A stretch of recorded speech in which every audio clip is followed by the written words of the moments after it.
안녕하세요. 인생열차 TV입니다. 오늘 사연은 새벽 4시 요양원 2층에서 뛰어내린 이유에 대한 이야기입니다. 끝까지 함께 해주세요. 안녕하세요.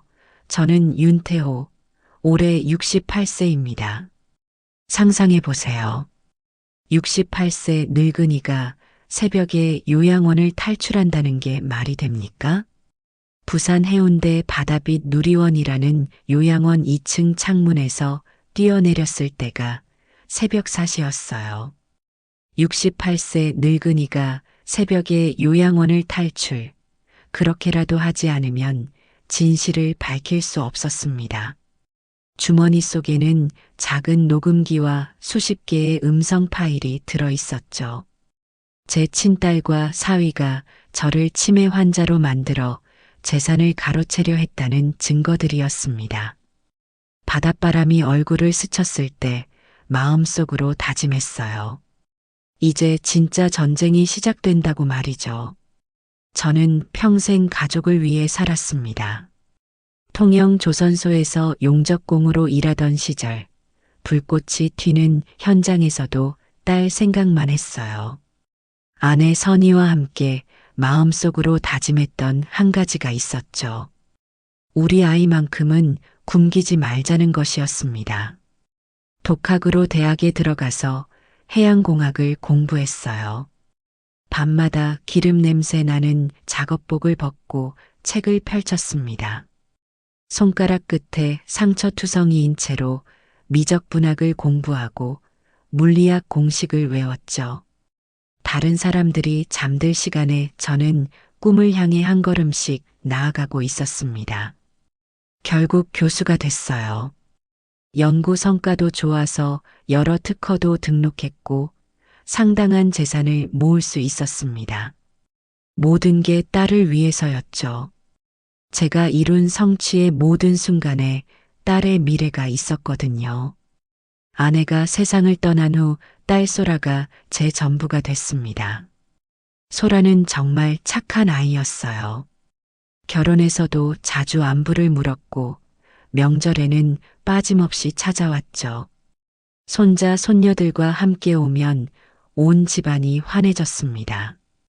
그런 순간들이 제게는 세상 그 무엇보다 소중했어요. 소라가 저에게 늘 하던 말이 있었습니다. 건강하게 오래오래 사시라는 말이었죠.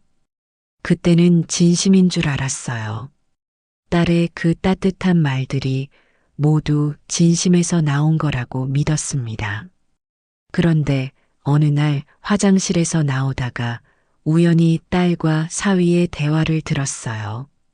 그들은 거실에서 작은 목소리로 이야기하고 있었죠. 사위가 절망적인 목소리로 말했습니다.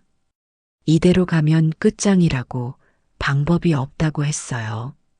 그때 소라가 뭔가 망설이는 듯한 목소리로 대답했죠. 그 다음에 들린 말이 제 인생을 바꿔놓았습니다. 사위가 제 재산 얘기를 꺼내는 거였어요.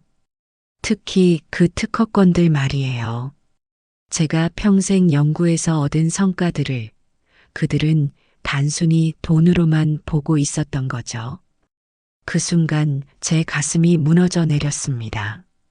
제가 평생 모은 재산, 연구 특허권까지 포함해서 상당한 금액인데 그게 딸에게는 그냥 재기의 기회였던 거죠.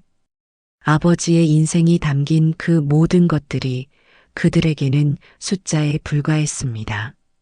처음엔 제가 잘못 들었나 싶었어요. 우리 소라가 그럴 리 없다고 생각했거든요. 하지만 며칠 후 더 충격적인 일이 벌어졌죠. 소라가 울면서 찾아온 거예요. 혼자 사시기 힘드시다면서 좋은 요양원을 찾았다고 했습니다. 그때까지도 저는 딸의 효심으로 생각했어요. 정말 바보 같았죠. 딸이 저를 걱정해서 하는 말이라고 믿었습니다.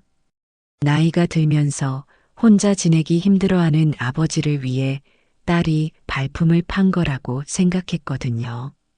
부산 해운대 바다빛 누리원, 정말 좋은 곳이었습니다. 바다가 한눈에 들어오고 직원들도 친절했어요. 딸이 진심으로 저를 걱정해서 찾아준 곳이라고 믿었죠. 그 믿음이 얼마나 순진한 것이었는지 그때는 몰랐습니다. 그런데 입원한 지 일주일 만에 이상한 일들이 시작됐어요. 원무과장이라는 사람이 찾아와서 건강검진을 받자고 했습니다. 별 생각 없이 따라갔는데 검사 결과가 나왔다면서 약을 주더라고요. 치매 초기 증상이 보인다는 진단이었죠. 저는 분명히 정신이 멀쩡했는데 말이에요. 그날 밤 약을 먹고 나니 머리가 너무 어지러웠습니다. 기억도 흐릿해지고 집중도 안 되더라고요. 몸이 제 것 같지 않았어요. 그때서야 깨달았습니다. 화장실에서 들었던 그 대화가 현실이 되고 있다는 걸. 이게 딸과 사위의 계획이었구나 하고 말이죠. 새벽 탈출 당시 저는 이 모든 걸 알고 있었습니다. 주머니 속 녹음기에는 그들의 대화가 고스란히 담겨 있었어요. 진실을 밝힐 증거가 있었거든요. 몇 주 동안 치밀하게 모은 증거들이었죠. 68세 늙은이가 2층에서 뛰어내리는 게 쉬웠겠어요? 발목이 삐끗할 위험도 있었고 부상을 입을 수도 있었습니다. 하지만 그렇게라도 하지 않으면 평생 치매 환자로 갇혀 살아야 했어요. 제가 평생 모은 재산은 그들 손에 넘어가고 저는 기억을 잃은 채 죽어가야 했죠. 바닷바람을 맞으며 걸어가면서 생각했습니다. 이제 진짜 전쟁이 시작된다고. 피로 맺어진 가족이 나를 배신했지만 진실은 반드시 밝혀낼 거라고 다짐했어요. 그렇게 저의 마지막 싸움이 시작됐습니다. 68세 늙은 교수의 존엄을 지키기 위한, 그리고 세상의 모든 어르신들을 위한 싸움이 말이에요. 25세 윤태호, 그때 제가 처음 바다를 본 순간을 기억합니다. 통영조선소에서 용접공으로 일할 때였어요. 거대한 배들이 만들어지는 곳, 불꽃이 사방에서 튀고 쇳소리가 끊이지 않는 그곳에서 저는 꿈을 키웠죠. 매일 새벽 5시에 일어나 작업복을 입고 현장으로 향했습니다. 용접 마스크를 쓰고 뜨거운 철판 앞에 서면 온몸에서 땀이 비 오듯 흘러내렸어요. 손은 늘 상처투성이었고 등은 휘어질 것 같았죠. 하루 12시간씩 고된 노동을 했지만 그 시간들이 제게는 꿈으로 가는 계단이었습니다. 하지만 일을 마치고 바다를 바라볼 때면 다른 생각이 들었어요. 저 바다 너머에는 뭐가 있을까? 나도 언젠가는 이 바다를 제대로 알아볼 수 있을까 하는 호기심이 솟았죠. 그 바다가 제게 꿈을 주었습니다. 그때 만난 사람이 아내 선이었어요. 선이는 조선소 근처 식당에서 일했습니다. 점심때마다 그 식당에 가서 밥을 먹었는데 언제나 웃는 얼굴로 맞아주던 그녀가 좋았죠. 힘든 하루를 보낸 후 그녀의 따뜻한 말 한마디가 모든 피로를 잊게 해줬습니다. 어느 날 용기를 내어 제 꿈에 대해 말해봤어요. 공부를 해서 대학에 가고 싶다고, 해양공학을 연구하고 싶다고 했죠. 선희는 웃으면서 멋지다고 했어요. 꼭 이루라고 격려해줬습니다. 그게 저희의 첫 진지한 대화였죠. 사귀기 시작하면서 선희에게 더 구체적인 꿈을 털어놨습니다. 바다를 연구해서 해양공학 교수가 되고 싶다는 이야기를요. 하지만 현실적인 걱정도 많았어요. 돈도 없고 나이도 있고 앞으로 가야 할 길이 너무 멀었거든요. 그런데 선희가 제 손을 잡으면서 함께 해보자고 했어요. 그 말 한마디가 제게는 세상을 얻은 것과 같았죠. 결혼을 하고 함께 작은 월세방에 살기 시작했습니다. 낮에는 조선소에서 일하고 밤에는 혼자 공부했어요. 검정고시부터 시작해서 대학 입시까지 정말 긴 여정이었죠. 남들이 10년 일찍 시작한 공부를 저는 밤에 혼자 따라잡아야 했거든요. 기름 냄새 나는 작업복을 벗고 책상 앞에 앉으면 온몸이 아팠습니다. 하루 종일 철판을 다룬 손으로 연필을 잡기가 쉽지 않았거든요. 하지만 포기할 수 없었어요. 선이가 따뜻한 차를 가져다 주면서 걱정할 때마다 다짐했죠. 우리 아이를 위해서라도 성공해야 한다고요. 그때 선이가 임신했거든요. 딸 소라가 태어나기 전이었습니다. 우리는 약속했어요. 우리 아이만큼은 굶기지 말자고, 좋은 교육받게 해주자고요. 그 약속이 제게는 공부할 수 있는 가장 큰 동력이었죠. 드디어 대학에 합격했을 때 선이와 함께 울었습니다. 소라는 아직 걸음마도 못하는 아기였지만 우리의 기쁨을 알기라도 하듯 방긋방긋 웃어줬어요. 그 순간이 제 인생에서 첫 번째로 꿈이 현실이 된 순간이었죠. 대학 생활은 더 힘들었어요. 나이 많은 신입생이라 동기들과 어울리기도 쉽지 않았거든요. 하지만 해양공학에 대한 열정은 누구보다 강했습니다. 이미 현장에서 바다와 배를 다뤄본 경험이 있었기 때문에 이론을 배울 때 더 깊이 이해할 수 있었어요. 교수님들도 처음엔 의아해했지만 제 열정을 보고 점차 인정해 주셨습니다. 나이는 많지만 열정이 대단하다고 격려해 주셨거든요. 그 격려가 저에게는 큰 힘이 됐어요. 대학원에 진학하고 박사과정까지 마쳤습니다. 그 사이 선이는 온갖 아르바이트를 하며 가정을 지켰죠. 낮에는 식당 일을 하고 밤에는 청소 일을 하면서 제 학비를 벌어줬습니다. 소라도 무럭무럭 자라났고요. 드디어 교수가 됐을 때 저희 가족의 기쁨은 말로 표현할 수 없었어요. 소라가 제 목에 매달리며 정말 교수님이 됐냐고 물었을 때 그 순간이 제 인생에서 가장 행복한 순간이었죠.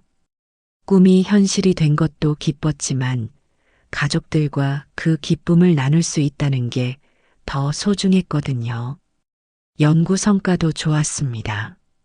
해양 구조물 설계에 관한 여러 논문을 발표했고 특허도 몇 개 등록했어요. 학계에서도 인정받기 시작했고 덕분에 경제적으로도 여유가 생겼죠. 새 집도 샀고 소라 교육비도 충분히 될 수 있게 됐습니다. 선이가 새집 거실에서 제 손을 잡으며 해냈다고 말했을 때 정말 모든 걸 다 이룬 기분이었어요. 소라는 훌륭하게 자라났습니다. 공부도 잘했고 착하기까지 했어요. 대학 졸업하고 좋은 사람 만나 결혼할 때까지 저는 세상에서 가장 행복한 아버지였죠. 하지만 선이가 병으로 세상을 떠나면서 모든 게 바뀌기 시작했어요. 선이의 마지막 말은 소라를 잘 부탁한다는 것이었습니다. 그 말이 제게는 평생의 사명이 됐어요. 그 후로 소라가 제 전부가 됐습니다. 딸을 위해서라면 뭐든지 할 수 있었죠. 제가 모든 재산도 결국 소라를 위한 것이었거든요. 하지만 그 소라가 저를 배신할 줄은 꿈에도 몰랐습니다. 바다에서 시작된 제 꿈이 딸의 배신으로 무너져 내릴 줄은 상상도 못했어요. 화장실 문틈 사이로 들리는 목소리에 제 심장이 멈추는 줄 알았습니다. 사위 도연의 절망적인 목소리였어요. 이대로 가면 끝장이라는 말이었죠. 딸 소라는 떨리는 목소리로 방법이 없다고 대답했습니다. 그 다음에 들린 말이 제 인생을 바꿔놓았어요. 도연이 제 재산 이야기를 꺼낸 거예요.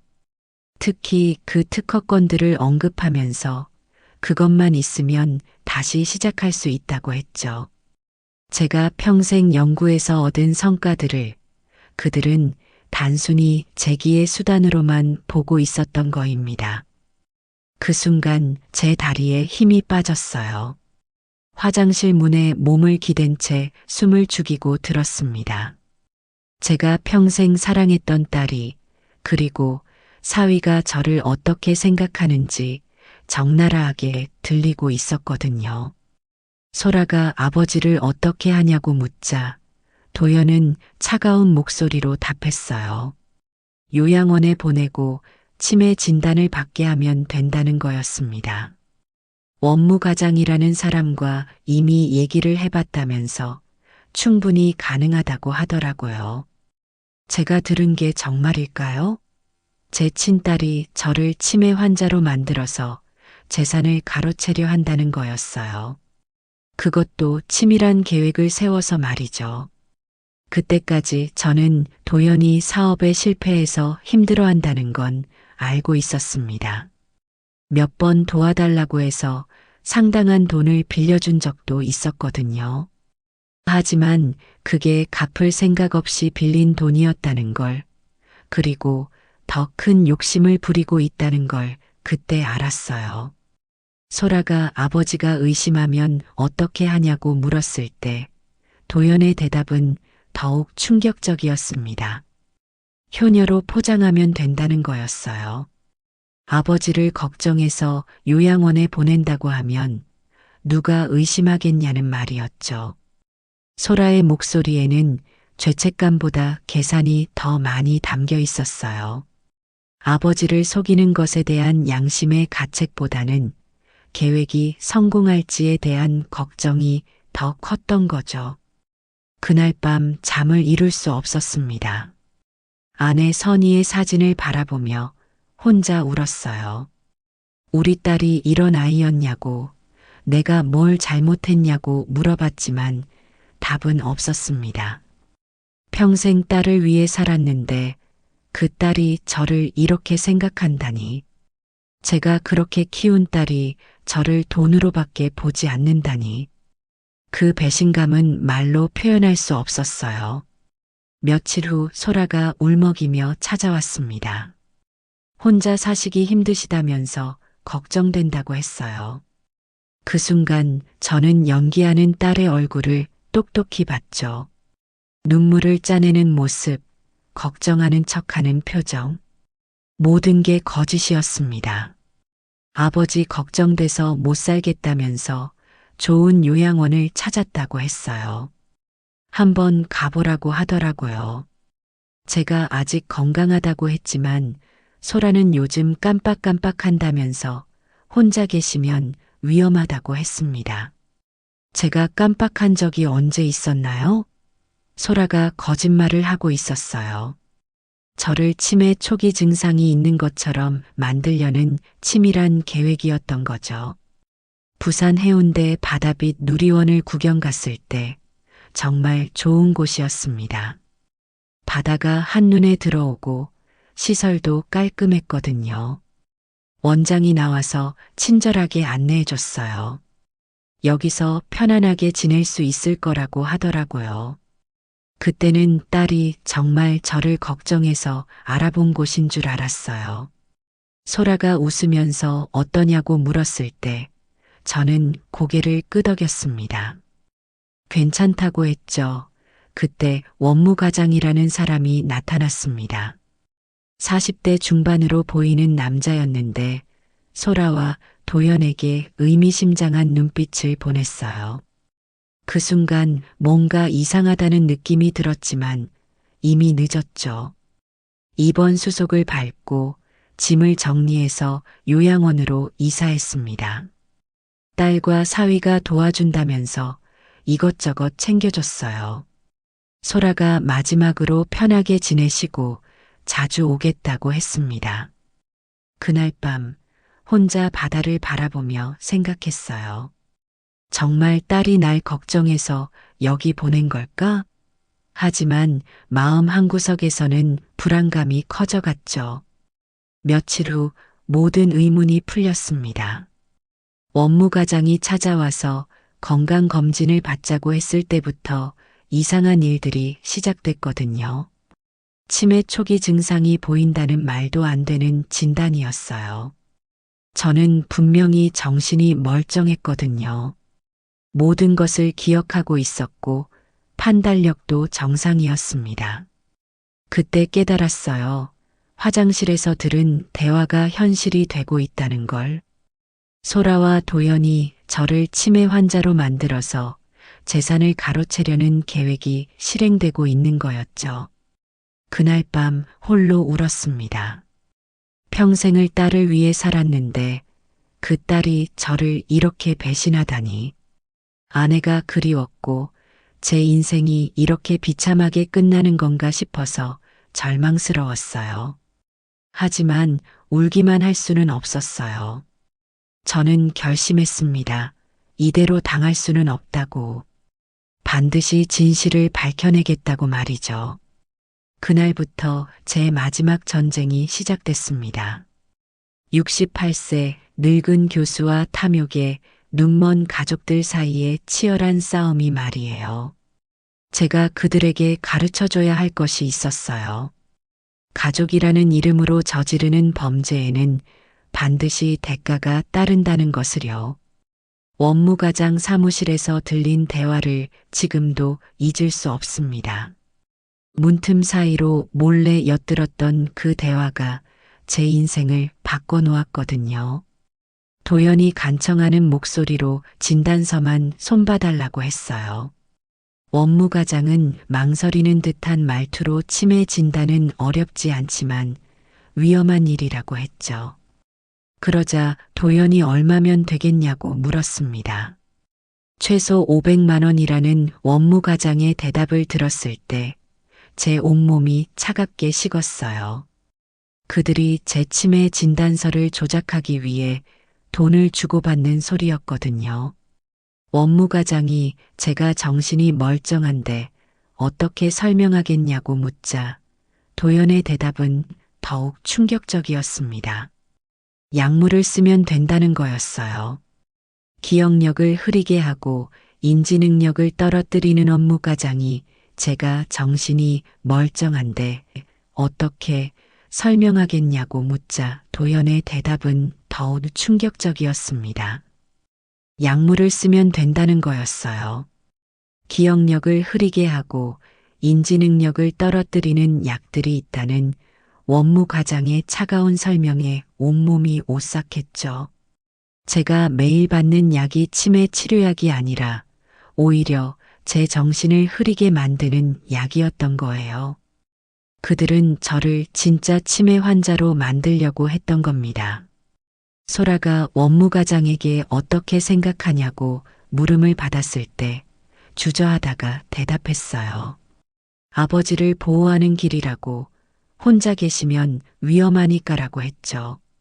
보호라는 이름의 감금이었습니다. 그 순간 제 마음속에 분노가 치밀어 올랐어요. 하지만 감정을 드러낼 수는 없었습니다. 들키면 모든 게 끝나니까요. 그날부터 저는 연기를 시작했습니다. 살아남기 위한 필사적인 연기였어요. 아침마다 간병인이 가져다 주는 약을 받은 척하고 화장실에 가서 몰래 토해냈죠. 처음에는 너무 괴로웠지만 참아야 했습니다. 그 약들이 정말로 제 정신을 흐리게 만든다는 걸 알았거든요. 간병인이 약을 다 먹었냐고 물으면 네, 다 먹었다고 대답했어요. 하지만 실제로는 하나도 먹지 않았죠. 치매 환자인 척 행동하는 것도 연습했습니다. 가끔 멍한 표정을 짓고 같은 말을 반복하고 기억을 못하는 척했어요. 간병인이 오늘이 며칠이냐고 물으면 잘 모르겠다고 대답했죠. 사실 저는 모든 걸 정확히 기억하고 있었습니다. 오늘 날짜도 제 이름도, 딸과 사위가 한 모든 말들도요. 오히려 그 어느 때보다 명료하게 상황을 분석하고 있었어요. 가장 중요한 건 증거를 모으는 일이었습니다. 작은 녹음기를 구하는 것부터 시작했어요. 요양원 근처 전자상가에서 몰래 사온 손바닥만 한 녹음기를 옷 속에 숨겨뒀죠. 소라와 도연이 면회를 올 때마다 녹음기를 켰습니다. 겉으로는 치매 환자처럼 행동하면서 속으로는 이들의 모든 말을 기록하고 있었어요. 소라가 오늘 기분이 어떠냐고 물으면 저는 멍한 표정으로 소라야 너구나 하고 대답했어요.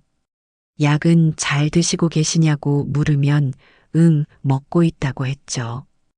어느 날 밤 두 사람이 복도에서 나눈 대화가 결정적이었습니다.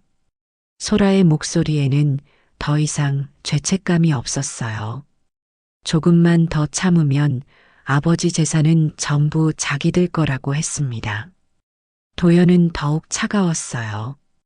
약만 꾸준히 먹이면 기억은 점점 사라진다고, 나중에는 아무것도 기억 못할 거라고 했죠. 원무과장이 확실하게 해준다고 했다면서 법적으로 문제 없다고 했습니다. 제가 그들에게는 이미 죽은 사람이나 다름없었어요. 재산만 남기고 조용히 사라져 주길 바라는 존재였던 거죠. 녹음기 속에 이런 대화들이 수십 개씩 쌓여갔습니다. 하지만 제 혼자서는 한계가 있었어요. 요양원 밖으로 나갈 수도 없고 변호사를 만날 수도 없었거든요. 그때 만난 사람이 김서진 간호사였습니다. 처음엔 서진도 다른 직원들과 똑같을 거라고 생각했어요. 하지만 뭔가 달랐죠. 다른 간병인들은 어르신이라고 부르는데 서진만은 교수님이라고 불러줬어요. 그 말 한마디에서 존중받는다는 느낌을 받았습니다. 서진이 오늘 컨디션은 어떠냐고 물을 때마다 괜찮다고 대답했어요. 약은 잘 드시고 계시냐고 물을 때 서진의 눈빛이 이상했습니다.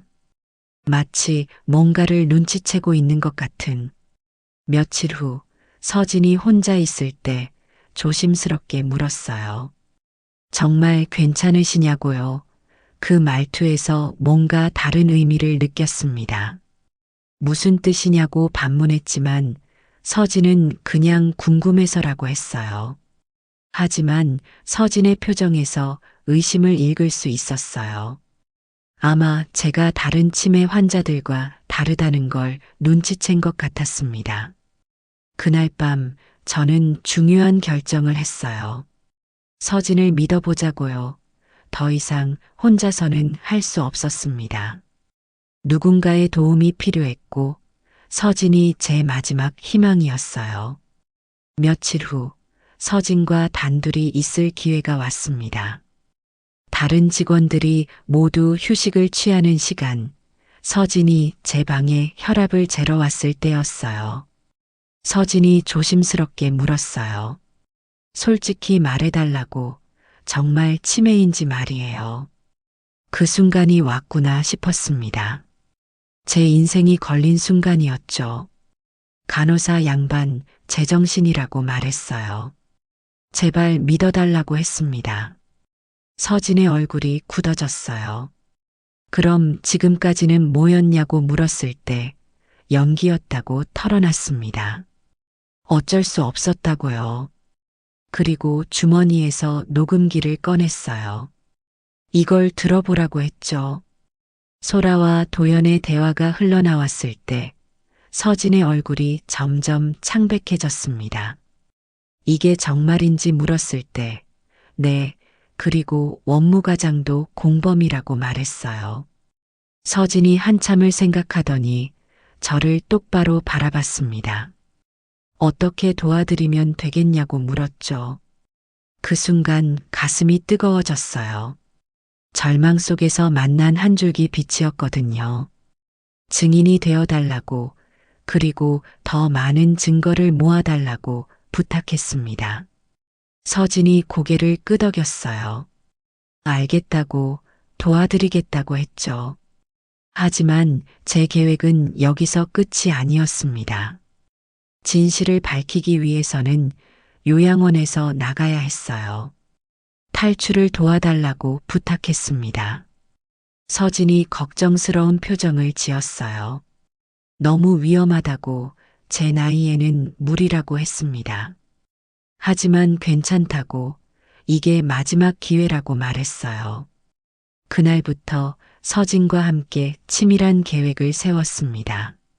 새벽 4시 교대 시간의 틈을 노려서 2층 창문으로 탈출하는 것이었죠. 위험했지만 달리 방법이 없었습니다. 김서진 간호사와의 첫 만남을 잊을 수 없습니다. 다른 간병인들과는 뭔가 달랐어요. 눈빛부터 다르더라고요. 무엇보다 저를 어르신이 아닌 교수님이라고 불러줬습니다. 그 말 한마디에서 존중받는다는 느낌을 받았죠. 처음에는 조심스러웠어요. 혹시 서진도 원무과장 편이 아닐까 싶어서요. 하지만 며칠을 지켜보니 다른 직원들과는 확실히 달랐습니다. 서진이 오늘 기분은 어떠냐고 물을 때마다 치매 환자인 척 연기했어요. 그런데 서진의 표정을 보면 뭔가 의심하고 있다는 걸 알 수 있었죠. 며칠이 지나면서 서진의 행동이 더욱 이상해졌습니다. 다른 간병인들은 대충 체크하고 가는데 서진은 유독 저를 자세히 관찰했거든요. 혹시 불편한 게 있냐고 물으면서 뭔가 다른 분들과 다른 것 같다고 하더라고요. 그때 가슴이 덜컥했습니다. 들킨 건 아닐까 싶어서요. 하지만 서진의 태도에서 악의는 느껴지지 않았어요. 어느 날 밤 서진이 혼자 제 방에 왔어요. 다른 직원들은 모두 쉬는 시간이었죠. 그때 서진이 솔직히 물어본다고 했습니다. 정말 치매인지 말이에요. 그 순간 모든 게 정지된 것 같았어요. 제 운명이 걸린 질문이었거든요. 한참을 망설이다가 결정했습니다. 이 사람을 믿어보자고. 간호사 양반, 난 제정신이라고 털어놨어요. 제발 믿어달라고 했죠. 서진의 얼굴이 굳어졌습니다. 그럼 지금까지는 뭐였냐고 물었을 때 연기였다고 말했어요. 어쩔 수 없었다고요. 그리고 주머니에서 녹음기를 꺼냈습니다. 이걸 들어보라고 했죠. 소라와 도연의 대화가 흘러나왔어요. 아버지 재산만 있으면 다시 시작할 수 있다는 말, 약만 꾸준히 먹이면 기억은 사라진다는 말들이요. 서진의 얼굴이 점점 창백해졌습니다. 이게 정말 제 가족분들이냐고 물었을 때, 네, 제 친딸과 사위라고 대답했어요. 서진이 손으로 입을 막았습니다. 그럼 원무과장님도 공범인지 물었을 때, 네, 치매 진단서를 조작했다고 말했어요. 한참 동안 침묵이 흘렀습니다. 서진이 뭔가 심각하게 고민하고 있다는 걸 알 수 있었어요. 자신의 직업이 걸린 일이니까 당연히 망설일 수밖에 없었죠. 그런데 서진이 입을 열었습니다. 도와드리겠다고 했어요. 그 말을 들었을 때 가슴이 뜨거워졌어요. 절망의 순간에 나타난 천사 같은 존재였거든요. 정말이냐고 물었을 때, 네, 이건 범죄라고 그냥 넘어갈 수 없다고 했습니다. 서진의 눈빛이 단단해졌어요. 위험할 텐데 괜찮냐고 물었지만 옳은 일이니까 괜찮다고 했습니다. 그날부터 서진과 함께 치밀한 계획을 세웠어요.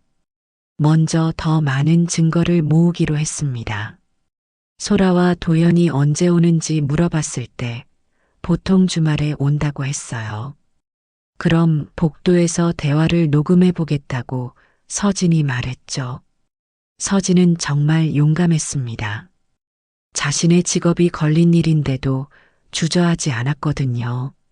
며칠 후 소라와 도연이 면회를 왔을 때 서진이 복도에서 몰래 녹음했어요.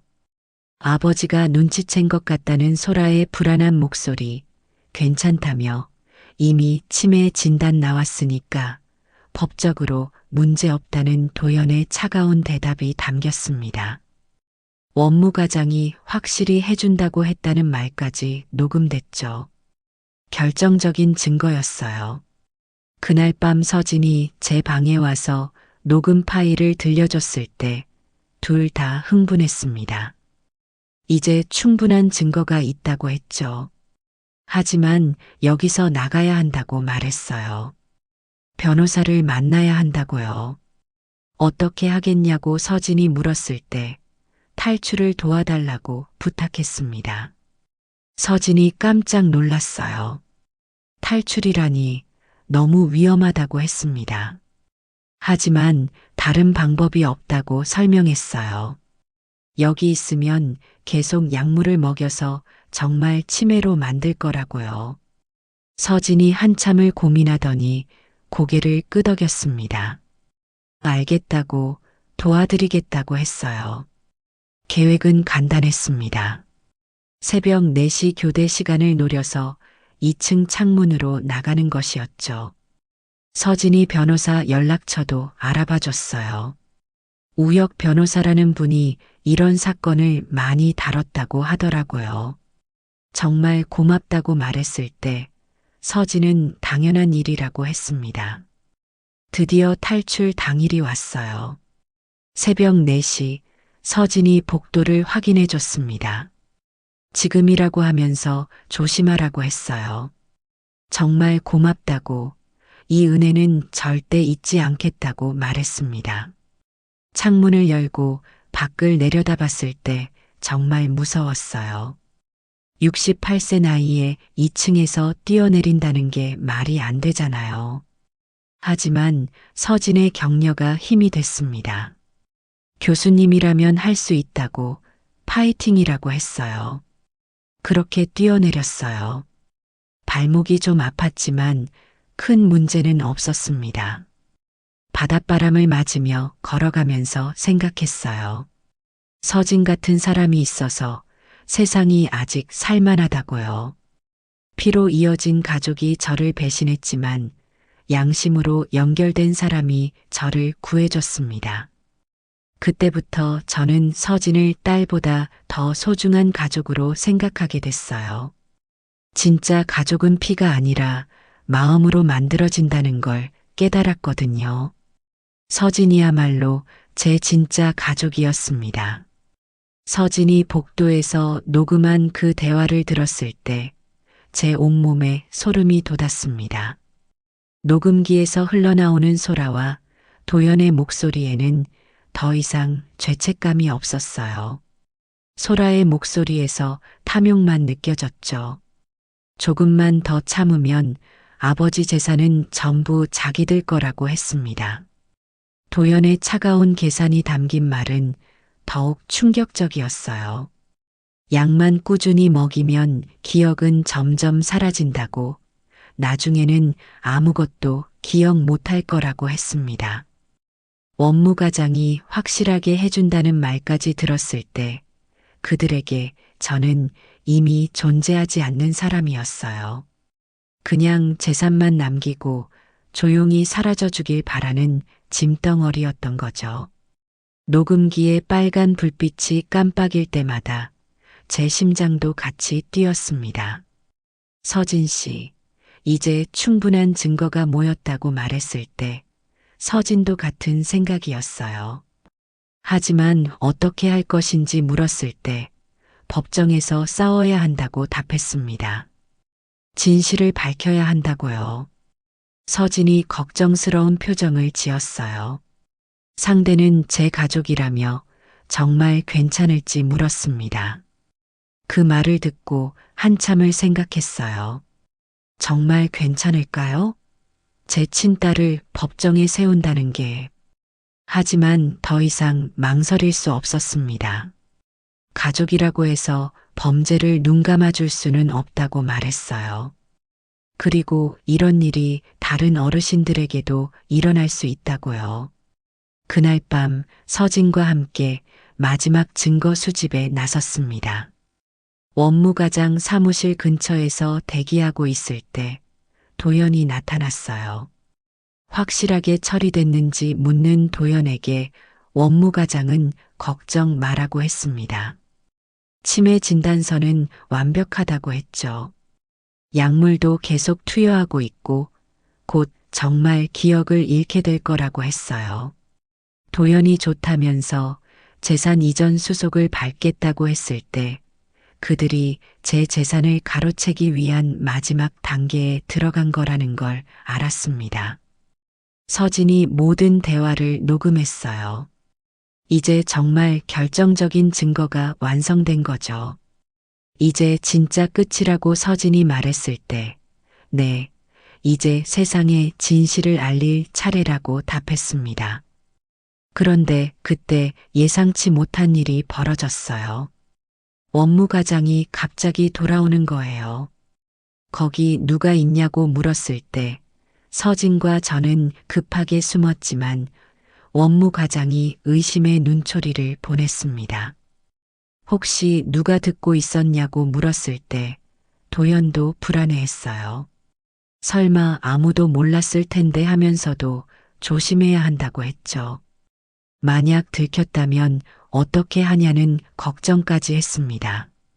그날 밤 서진이 제 방에 왔을 때 표정이 어두웠어요. 들킨 것 같다고 했습니다. 원무과장이 계속 서진을 의심스럽게 바라보고 다른 직원들에게 서진 얘기를 물어보고 있다고 했어요. 상황이 급박해졌습니다. 그럼 빨리 탈출해야겠다고 말했을 때 서진도 내일 새벽에 하는 게 좋을 것 같다고 했어요. 하지만 더 급한 일이 있었습니다. 변호사와 연락을 취해야 했거든요. 서진이 몰래 전화를 걸어줬어요. 우혁 변호사에게 급한 일이 있다고 연락했죠. 우혁 변호사는 저희 상황을 듣고 놀라워했어요. 정말 심각한 사건이라면서 내일 새벽에 요양원 앞에서 만나자고 했습니다. 모든 준비가 끝났어요. 그날 밤 서진과 마지막 대화를 나눴습니다. 정말 고맙다고 서진이 없었다면 어떻게 됐을지 모르겠다고 말했어요. 서진은 아니라고 옳은 일을 한 것뿐이라고 했습니다. 하지만 위험할 텐데 직장도 잃을 수 있다고 걱정했을 때 괜찮다고 했어요. 양심을 잃는 것보다는 낫다고요. 그 말을 들었을 때 가슴이 뜨거워졌습니다. 서진 씨가 제 진짜 가족이라고 말했어요. 피로 이어진 딸은 저를 배신했지만 양심으로 연결된 서진은 저를 구해줬다고요. 서진의 눈에 눈물이 맺혔습니다. 꼭 이기라고 진실이 승리해야 한다고 격려해줬어요. 새벽 4시가 다가왔습니다. 마지막으로 녹음기를 확인했어요. 수십 개의 음성 파일이 들어있었죠. 모두 소라와 도연 그리고 원무과장의 범죄를 증명하는 결정적인 증거들이었습니다.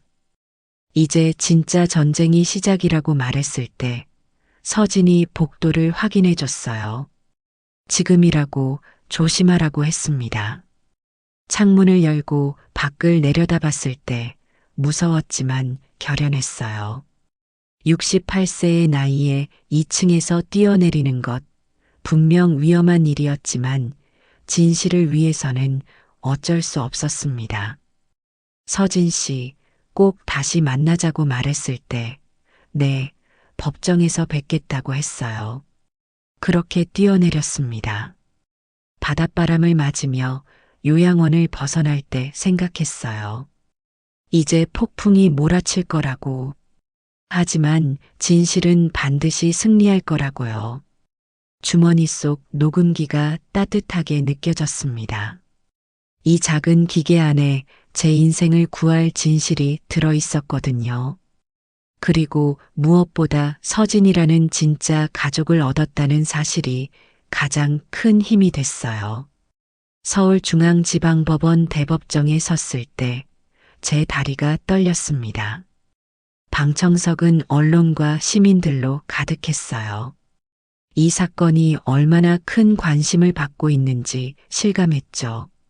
노인 학대와 가족 범죄라는 충격적인 내용 때문이었을 거예요. 피고석에 앉은 딸 소라와 사위 도연, 그리고 원무과장을 보는 순간 복잡한 감정이 밀려왔습니다. 소라는 고개를 숙이고 있었고 도연은 여전히 뻔뻔한 표정이었어요. 원무과장은 불안한 듯 계속 손을 비비고 있었죠. 판사님이 입장하시고 재판이 시작됐습니다. 이 사건은 존속 감금과 재산 편취 혐의로 기소된 사건이라고 하셨어요. 검사님이 일어서서 말씀하셨습니다. 피고인들은 피해자를 허위 치매 진단을 통해 요양원에 감금하고 재산을 편취하려 했다고. 이는 매우 악질적인 범죄라고 하셨죠. 변호사 우혁 씨가 첫 번째 증거를 제출했어요. 먼저 녹음 파일을 들어보시기 바란다고 했습니다. 스피커에서 소라와 도연의 대화가 흘러나왔어요. 아버지 재산만 있으면 다시 시작할 수 있다는 말, 약만 꾸준히 먹이면 기억은 사라진다는 말이요. 법정이 술렁였습니다. 방청석에서 한숨소리가 들렸죠. 그 생생한 음성을 듣는 순간 모든 사람들이 충격에 빠진 것 같았어요. 소라가 갑자기 고개를 들고 저를 바라봤습니다. 눈에 눈물이 고여 있었어요. 하지만 도연은 끝까지 부인했습니다. 그건 조작된 녹음이라고, 장인어른이 치매라서 착각하시는 거라고 했어요. 그때 제가 증인석에 섰습니다. 재판부님, 저는 치매 환자가 아니라고 또렷한 목소리로 말했어요. 제 목소리가 법정에 울려 퍼졌습니다. 저는 윤태호, 68세, 전직 해양공학 교수라고 자기소개를 했어요. 제 친딸과 사위가 제 삶을 송두리째 빼앗으려 했다고 증언했죠. 피고인 측 변호사가 반박했습니다. 피해자는 치매 진단을 받았다고, 신빙성이 떨어진다고 했어요. 그때 우혁 변호사가 새로운 증거를 제출했습니다. 가짜 진단서를 만들기 위해 원무과장과 피고인들이 나눈 대화라고 했죠. 또 다른 녹음 파일이 재생됐어요. 진단서만 손봐달라는 도연의 말, 치매 진단은 어렵지 않다는 원무과장의 말, 얼마면 되겠냐는 협상 과정까지요. 원무과장의 얼굴이 새파래졌습니다. 자신들의 범죄가 낱낱이 드러나고 있었거든요. 이번엔 서진이 증인으로 나왔어요.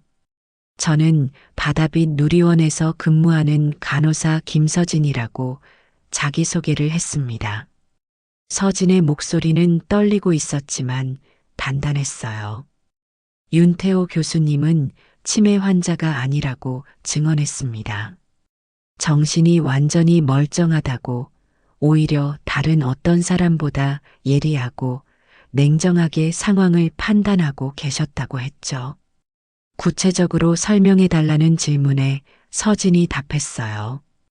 교수님은 매일 주어지는 약물을 토해내고 계셨다고, 그리고 모든 상황을 정확히 기억하고 분석하고 계셨다고요. 방청석에서 탄성이 터져 나왔습니다. 68세 어르신이 그런 상황에서 그렇게 냉정하게 대처했다는 사실에 모두가 놀란 것 같았어요.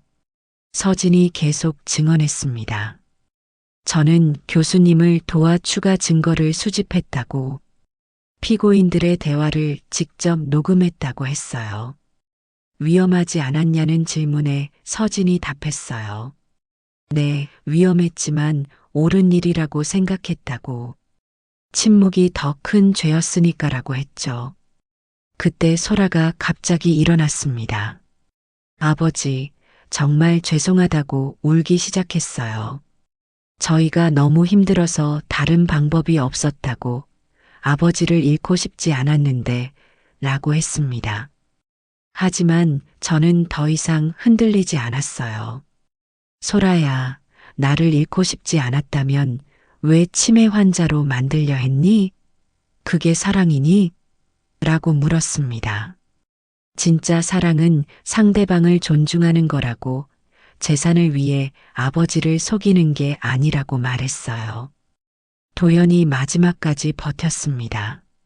장인어른, 저희도 살려고 그랬다고 이해해달라고 했어요. 이해? 범죄를 이해하라고? 라고 반문했죠. 판사님이 최종 변론을 요청했습니다. 우혁 변호사가 마지막 말을 했어요. 이 사건은 단순한 재산 분쟁이 아니라고, 가족이라는 이름으로 저질러진 반인륜적 범죄라고 했습니다. 피해자의 인권과 존엄성을 짓밟은 행위에 대해 엄중한 처벌을 내려달라고 했죠. 판결이 나왔을 때 법정은 조용해졌어요. 피고인 윤소라, 징역 6년. 피고인 정도현, 징역 5년. 피고인 원무가장, 징역 3년. 판사님이 말씀하셨습니다. 가족이라는 이름으로 저지른 범죄가 더욱 죄질이 나쁘다고, 피해자에 대한 배려와 존중이 전혀 없었던 계획적 범죄로 판단된다고 하셨어요. 소라가 마지막으로 저를 바라봤습니다. 아버지, 정말 죄송하다고 용서해달라고 했어요. 그 순간 복잡한 감정이 밀려왔어요. 분노와 실망, 그리고 여전히 남아있는 부정까지. 하지만 저는 고개를 돌렸습니다. 용서는 할 수 있어도 다시 가족이 될 수는 없었어요. 재판이 끝나고 법정을 나올 때 서진이 제 옆에 있었습니다. 이제 끝났다고 말해줬을 때, 네, 정말 고맙다고 했어요. 진짜 가족을 찾은 기분이었습니다. 재판이 끝나고 가장 먼저 한 일은 제 재산을 정리하는 것이었습니다. 변호사 우혁 씨와 함께 은행에 갔을 때 계좌에 남아있는 돈을 보며 씁쓸했어요. 이 모든 재산을 정말 기부하시겠냐고 우혁 변호사가 물었을 때, 네, 소라와 도연이 그렇게 탐냈던 돈이지만 이제 제게는 의미가 없다고 답했습니다. 제 재산 대부분을 세 곳에 나누어 기부했어요. 첫째, 노인 학대 방지 단체에 절반을 기부했습니다. 저와 같은 일을 당하는 어르신들이 더 이상 없기를 바라는 마음에서였죠. 둘째, 치매 환자 돌봄센터에 기부했어요. 진짜 치매로 고생하시는 분들과 가족들을 위해서요. 셋째, 해양공학 연구 장학금으로 일부를 남겨뒀습니다. 저처럼 어려운 환경에서도 꿈을 포기하지 않는 젊은이들을 위해서였죠. 우혁 변호사가 마지막으로 후회 없겠냐고 확인했을 때 없다고 대답했어요. 이 돈 때문에 제 가족이 망가졌으니까 이제 좋은 일에 쓰이는 게 낫다고 했습니다. 기부를 마치고 나니 마음이 한결 가벼워졌어요. 그날 저녁 서진과 함께 작은 식당에서 밥을 먹었습니다. 이제 어디서 지낼 거냐고 서진이 물었을 때 작은 원룸이라도 구해서 혼자 살아야겠다고 했어요. 서진이 잠깐 망설이더니 말했습니다. 제가 사는 곳이 투룸인데 괜찮으시다면 함께 지내시는 게 어떻겠냐고요. 정말이냐고 물었을 때, 네, 교수님께서 외로우실 것 같다고 했어요. 그리고 자기도 아버지 같은 분이 계시면 좋겠다고 했습니다. 그 순간 가슴이 뭉클했어요. 서진의 아버지는 어릴 때 돌아가셨다고 했습니다. 그래서 늘 아버지가 그리웠다고요. 그럼 정말 괜찮겠냐고 물었을 때, 네, 저도 혼자 사는 게 무서웠다고 했어요. 그렇게 저희는 함께 살기 시작했습니다.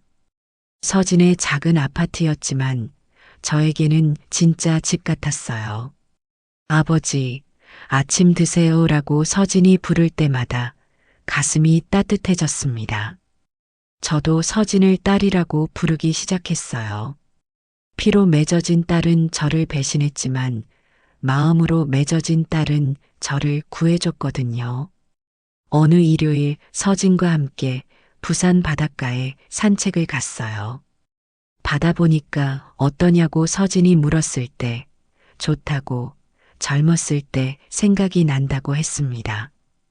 통영 조선소에서 일하던 시절 매일 바라보던 그 바다였어요. 그때는 꿈만 컸는데 이제 와서 보니 꿈보다 중요한 게 있다고 말했습니다. 뭐냐고 서진이 물었을 때 진심이라고 답했어요. 서로를 진심으로 아끼는 마음이라고요. 파도가 밀려왔다 빠져나갈 때마다 생각했습니다. 인생도 이런 것 같다고. 좋은 일도 나쁜 일도 파도처럼 왔다 갔다 하는 거라고요. 서진이 조심스럽게 물었어요. 소라 씨 생각은 안 나냐고요. 당연히 난다고 했습니다. 내가 낳은 딸인데 어떻게 안 날까요? 그럼 용서하실 거냐고 물었을 때 한참을 생각했어요. 용서는 할 수 있다고, 하지만 다시 가족이 될 수는 없다고 말했습니다. 왜냐고 물었을 때 믿음이 깨졌다고 답했어요. 한번 깨진 믿음은 다시 붙일 수 없다고요. 바닷바람이 얼굴을 스쳤습니다. 하지만 나한테는 너라는 새로운 가족이 생겼잖아 라고 말했을 때 서진이 제 팔짱을 꼈어요. 저도 아버지가 생겨서 정말 좋다고 서진이 말했습니다. 그때 우혁 변호사가 전화를 했어요. 소라 씨가 면회를 신청했다고 했습니다. 안 만날 거라고 답했어요. 하지만이라고 하는 우혁 변호사에게 말했습니다. 변호사님, 저는 이미 새로운 가족을 찾았다고. 더 이상 과거에 얽매이고 싶지 않다고요.